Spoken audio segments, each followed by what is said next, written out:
Welcome to the Daily Message. Today we conclude our reflection and meditation during this first week of Lent.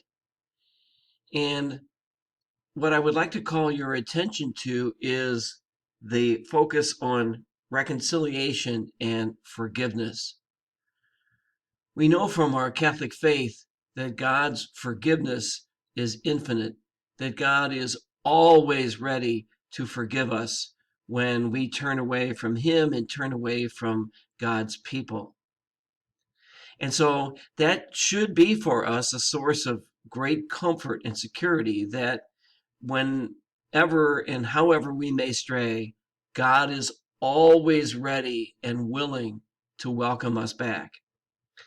At the same time, because we have received the forgiveness and reconciliation of God, we should always be ready and willing to extend that same spirit of reconciliation and forgiveness to others who have hurt us.